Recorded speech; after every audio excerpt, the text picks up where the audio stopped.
رمضان شریف کا مہینہ آ گیا، وہ برکت والا مہینہ آ گیا۔ قربان جائیں آقا علیہ الصلوۃ والسلام کی شان و عظمت پر، قربان جائیں حسنین کریمین کے نانا پر، کہ اگر حضور صلی اللہ تعالی علیہ وسلم دنیا میں تشریف نہیں لاتے تو اللہ تبارک و تعالی اس دنیا کو پیدا نہ فرماتے۔ یہ فضل و کرم ہے اللہ کا کہ اللہ تبارک و تعالی نے ہمیں ماہ رمضان جیسا مہینہ عطا فرمایا۔ وہ عظمت والا مہینہ آ گیا ہے، وہ رفعت والا مہینہ آ گیا ہے، وہ شان والا مہینہ آ گیا ہے، وہ اتنی برکتوں والا مہینہ آیا ہے کہ بڑی خوشیاں لاتا ہے، اور ہر ایک کے دل میں یہ خواہش رہتی ہے کہ ہم بھی اللہ تبارک و تعالیٰ کی عبادت میں مشغول رہیں۔ اور انسان عبادت کرتا ہے، زیادہ سے زیادہ عبادت کرتا ہے، اللہ تبارک و تعالیٰ کا قرب حاصل کرنے میں لگ جاتا ہے۔ وہ کرنا بھی چاہیے، ہمیں پابندی نماز بھی ادا کرنی ہے، ہمیں تراویح بھی پڑھنی ہے، ہمیں تراویح بھی پڑھنی ہے، اور ہمیں قرآن کی تلاوت بھی کرنی ہے۔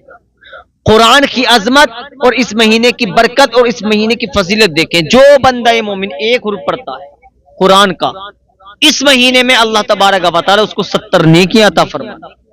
اور اس مہینے کے علاوہ اگر ہم قرآن پاک کا ایک حرف پڑھتے ہیں تو ہم کو 10 نیکیاں ملتی ہیں۔ اس مقدس مہینے رمضان شریف کے مہینے میں جو بندہ مومن قرآن کا ایک حرف پڑھتا ہے اس کو اللہ تبارک و تعالی 70 نیکیاں عطا فرماتا ہے، ایک حرف پڑھنے پر۔ ایک حرف پڑھنے پر ایک مسئلہ لے کر کے آیا ہوں۔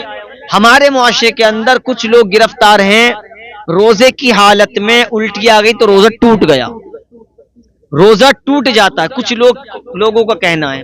اور سب سے زیادہ یہ ہمارے معاشرے کی جو خواتینیں ہیں ان میں بڑی چرچا چلتی ہے کہ ارے اس کو الٹی آ گئی تو روزہ ٹوٹ گیا۔ مسئلہ دھیان سے سنیں اور اچھا لگے تو اپنے احباب یار دوستوں کو بھی شیئر کریں۔ مسئلہ یہ ہے کہ روزے کی حالت میں اگر الٹی آ گئی کہ کر دی کرنے والے نے، روزے پر کوئی فرق نہیں پڑے گا۔ یہ آپ خوب دھیان اور کان کھول کر کے سن لیں، روزے پر کوئی فرق نہیں پڑے گا۔ البتہ الٹی کرنے والے نے الٹی کی اور الٹی میں سے کچھ حصہ اس میں سے واپس نگل لیا، اب روزہ ٹوٹ جائے گا، اب روزہ نہیں رہے گا۔ ورنہ ایک الٹی آ جائے، 2 الٹی آ جائیں، 3 الٹی آ جائیں، روزے پر کوئی فرق نہیں پڑے گا۔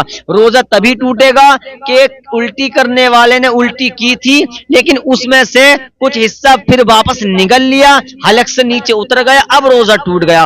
ورنہ ایک الٹی آ جائے، 2 الٹی آ جائیں، چاہے کتنی پورا دن الٹی کیوں نہ آتی رہیں، روزے پر کوئی فرق نہیں پڑے گا۔ یاد رکھیں اسی میں سے اگر کچھ حصہ ہم نے نگل لیا اب روزہ ٹوٹ جائے گا، ورنہ چاہے ایک الٹی آ جائے، ہم نے چاہے 2 الٹی کر دی، روزہ نہیں ٹوٹے گا۔ اللہ کے فضل و کرم سے روزہ آپ کا جیسا تھا ویسا ہی رہے گا۔ آپ یہ خواتینوں میں ہمارے معاشرے کے اندر یہ مشہور ہے مسئلہ کہ صاحب الٹی کر دی تو آپ کا روزہ نہیں ٹوٹے گا۔ جو میں نے بات بتائی ہے، الٹی کرنے والے نے الٹی میں سے کچھ حصہ نگل لیا، کھا لیا دوبارہ سے، اب روزہ ٹوٹ جائے گا، ورنہ روزے پر کوئی فرق نہیں پڑے گا۔ اللہ تبارک و تعالی ہم سب کو اس پر عمل کرنے کی توفیق عطا فرمائے۔